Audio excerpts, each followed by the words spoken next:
Namaste, I'm Shashi Gosai and welcome to the YouTube channel Simple Hinduism, which is dedicated to simplify the Hindu religion, culture, fast and feast. Now you've probably all seen the Mahabharata either as stage plays, TV serials or even epic movies. But what happened to all the characters in the Mahabharata once the war ended? For that, let's have a look at a brief history. Bharata was a tribe that has been mentioned in the Rig Veda going back more than 14,000 years. It was a battle of 10 kings.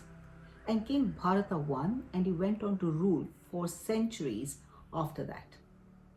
Mahabharata was a war that took place in the Kuru clan between the 5 Pandavas and the 100 Kaurav cousins in the Battle of Kurukshetra, where nearly all the kings, the Kshatriya warrior clan, died, perished because of infighting.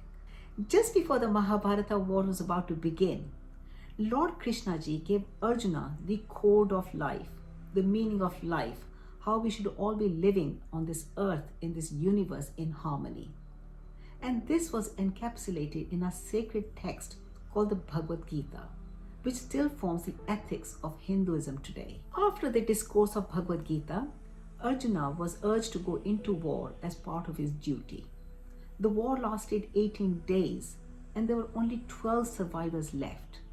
And they were Lord Krishna ji himself, the 5 Pandavas, Kunti and Madri, their mothers, Satyaki, Yuyutshu, who was Duryodhan's stepbrother, Ashwathama, who was the son of Guru Dronacharya, and Kritavarma, the brave warrior. When Gandhari saw the bodies of 100 sons mutilated, she became very angry and distraught. She held Lord Krishna responsible for the war and she cursed him. She cursed him that he will see his own clan, which was the Yadavas, perish and die and kill before his own eyes. Krishnaji's human body was killed by Jara in error.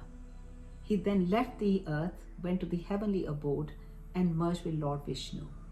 After Gandhari had cursed in anger, she mitigated it by saying there will be 36 years of peace and prosperity. That's to represent the 18 days of war for both sides. Draupadi created dignified jobs for the widows of the Kauravas and other widows of war. She ensured financial safety. She made sure that no other woman would ever go through the humiliation that she had. After being taunted by Bhim of how he had killed 100 sons, King Dhritarashtra and Gandhari decided to leave a penance to the forest. Kunti, the mother of the Pandavas, Vidura, his minister and elder brother, and Sanjaya, his minister, also left with them. All 5 later perished in a forest fire while they were in meditation. After the promised 36 years, Pandavas got to hear about the death of Krishna ji and the destruction of Dwarka. They went to see the place for themselves and were heartbroken to see the sunken city. They rescued as many people as they could and took them to Hastinapur. And there they crowned Krishnaji's grandson called Vajra as the king of Indraprastha for the rest of the Yadavas. Yudhishthir had been crowned as the king of Hastinapur and ruled for 36 years with peace and prosperity. But when he heard about the death of Krishnaji, all the Pandavas were distraught.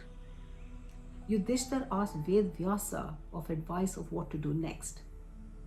Ved Vyasa told them that they had served their purpose on earth and now was the time for the final journey to the Himalayas. The 5 Pandavas, together with Draupadi, renounced their kingdom and started their journey to heaven from Hastinapur. On the journey, a little dog befriends them and accompanies them throughout their travels. The Pandavas first traveled to south and then to southwest in Dwarka before stopping at Rishikesh in the north and then starting their climb of Mount Meru to the heaven. At each place they had stopped, they did these Vedic rituals to pray for peace and prosperity of the land. However, when they were climbing the great Himalayas, Draupadi was the first to fall, followed by Sahadev, Nikul, Arjuna and Bhim. They went to hell first because they were punished for having started the war due to arrogance and vengeance. After they had served for their penance, they went into heaven. Only Yudhishthir and the faithful dog survived and went straight to heaven. Yudhishthir had proved to be a very kind, caring, and just man. He'd got rid of all his worldly desires and possessions and attained the ultimate moksha. As a final test of his righteous virtues, Lord Indra appeared in a chariot and asked Yudhishthir to accompany him to heaven. Yudhishthir refused. He said he was not going to go anywhere without his faithful dog. And Lord Indra agreed and took them both to heaven. Later he found that dog was the deity called Yamraj, who was testing his soul. Abhimanyu's son Parikshit was crowned the king of Hastinapur. He continued to bring prosperity to his kingdom. He consolidated the Kuru state. Eventually, the Pandavas, Kauravas, and Karan met in heaven. They lived very peacefully because they'd already exhausted all their desires and rivalry on earth. In Hastinapur, Parikshit's son, called Janamejaya, succeeded his father and was the first to hear the recitation of the Mahabharata.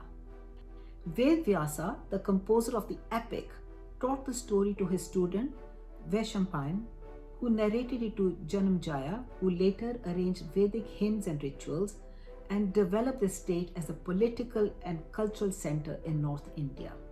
The Hindu religion dates back thousands of years, and the code of life and the moralities were depicted through stories and analogies. The Mahabharata war is actually the conflict that goes on in our heads and our minds and our hearts over what is good and what is bad, what are the actions we should be taking. And it's the inhalations of our devilish tendencies, which is anger, pride, greed, that will actually lead us to eternal happiness. And that is the story that has been depicted in the Bhagavad Gita, by which we all Hindus live by today.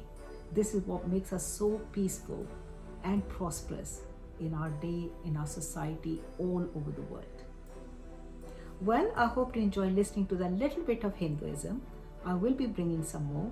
Please do subscribe, comment, and like my YouTube channel, Simple Hinduism. This is Shashi Gosai, Simple Hinduism. Thank you.